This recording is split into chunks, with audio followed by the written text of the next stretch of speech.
Dans cette capsule, on va parler de matrices toujours, mais on va parler cette fois d'opérations sur les matrices, comme l'addition et la multiplication par un scalaire. Voici un exemple où on a les dépenses en janvier de Adam et Julie en épicerie, en loyer et en loisirs. On a les dépenses pour janvier et les dépenses pour février. Et on aimerait savoir combien ça va coûter pour les 2 mois au total. Ben, pour faire ça, c'est un exemple où on aurait besoin d'une addition de matrice. En additionnant les montants correspondants, ben, on va avoir les dépenses totales de Adam et Julie pour les 2 mois. Alors, c'est ce qu'on a fait ici au bas de l'écran. Alors, vous voyez, donc A plus B, ben, on a additionné ensemble les éléments correspondants. Donc, 230 plus 218, 310 plus 310, 200 plus 152, etc. Et ça nous donne donc toutes les dépenses de Adam et Julie pour l'épicerie, le loyer et les loisirs. Alors, voici la définition formelle de l'addition de matrice. Donc, on vous dit que si on prend une matrice A de dimension m par n et qu'on lui additionne une matrice B aussi de dimension m par n, ben, on obtient une nouvelle matrice de dimension m par n où chaque élément de la matrice, donc les CIJ, vont être égal à AIJ plus BIJ. En bref, les matrices doivent avoir les mêmes dimensions et on additionne les éléments correspondants. L'autre opération dont on va parler dans cette capsule, c'est la multiplication par un scalaire.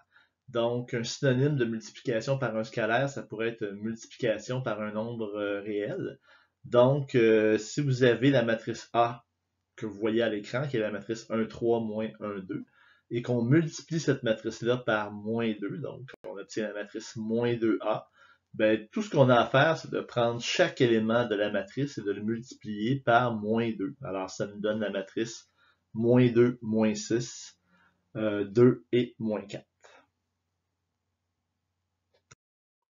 Alors, vous avez la définition ici de multiplication par un scalaire. Donc, si on a un scalaire C qu'on multiplie par une matrice de dimension A, n par n, ben, ça nous donne une nouvelle matrice de dimension m par n, où chaque élément de cette nouvelle matrice-là, donc chaque BIJ, va être égal au produit de C par l'élément AIJ. Et ça, c'est vrai pour tous les éléments de la matrice. Alors, voici un exemple que vous avez dans vos notes de cours où vous avez les matrices A, B, C qui sont à l'écran et on vous demande de trouver 2A moins B plus 3C. Alors, je vous suggère d'appuyer sur pause, de le faire et je vous donne la solution dans quelques instants. Alors, on commence par trouver les matrices 2A moins B 3C en multipliant la matrice A par le scalaire 2, la matrice B par le scalaire moins 1 et la matrice C par le scalaire 3. Et on procède à l'opération 2A moins B plus 3C en additionnant ou soustrayant les éléments correspondants. Et ça nous donne comme résultat la matrice 5, moins 17, 11 et 14. Allons-y d'un autre exemple que vous avez dans vos notes de cours. On vous demande de déterminer les valeurs de A, B, C et D, telles que l'égalité que vous voyez à l'écran soit vraie. Je vous laisse encore appuyer sur pause et le faire par vous-même. Alors, le résultat est suivant. Donc, si on multiplie chaque matrice par 2, la première matrice par 2 et la deuxième par moins 7, ben, on obtient du côté gauche la matrice 2A moins 7, 6 moins 7D, 8 moins 28 et moins 2B plus moins 21, qui est égal à la matrice que vous avez à la droite de l'équation. Et ça veut dire qu'on doit résoudre 4 équations. Première, l'équation 2A moins 7 égale 1, qui donne A égale 4. 6 moins 7D égale moins 8, qui donne D égale 2. 8 moins 28 égale C, qui donne C égale moins 20. Et finalement, moins 2B moins 21 égale moins 1, qui donne B égale moins 10. On va maintenant parler des propriétés de l'addition de matrices. Bon, vous avez ça dans vos notes de cours, hein. On va définir ABC comme étant des matrices M par N. Donc, quand on dit ABC éléments de M par N, ben, ça veut dire qu'ils font partie de l'ensemble des matrices de dimension M par N, et PQ, ce sont des scalaires. Alors, qu'est-ce qu'on dit? Premièrement, on dit que A plus B est une matrice M par N. C'est ça qu'on appelle la fermeture de l'addition. C'est que si on additionne deux matrices, on obtient une matrice. C'est ça que ça nous dit, donc, cette propriété-là. Deuxième propriété, si on fait A plus B, ça nous donne la même chose que B plus A. On appelle ça la commutativité de l'addition. Troisième propriété, on peut changer les parenthèses de place. Donc, si on a A plus parenthèse B plus C, ben c'est la même chose que parenthèse A plus B plus C. On appelle ça l'associativité de l'addition.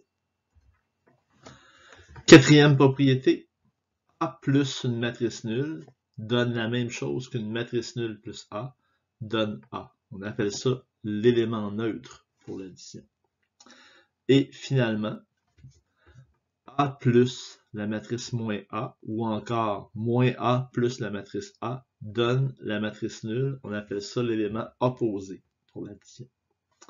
Donc voilà les 5 propriétés pour l'addition. Et pour le produit scalaire, ben, la première propriété nous dit que si on multiplie une matrice par un scalaire, une matrice M par N par un scalaire, ben, ça nous donne encore une matrice de dimension M par N. Donc on appelle ça la fermeture de la multiplication par un scalaire. Septième propriété, si on multiplie une matrice par le scalaire 1, peu importe le côté où on le fait, ça reste pareil, ça laisse la matrice telle quelle. On appelle ça l'élément neutre de la multiplication par un scalaire.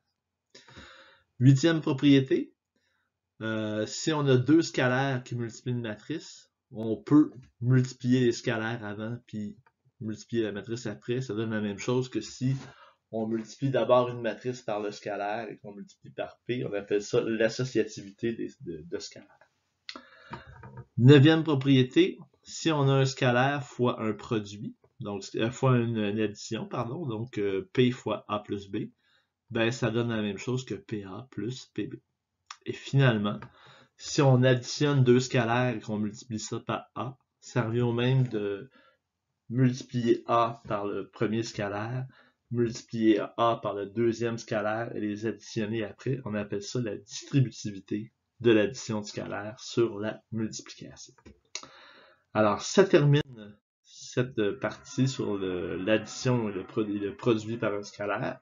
Vous pourrez faire comme exercice les pages 22-23, numéro 1 à 7.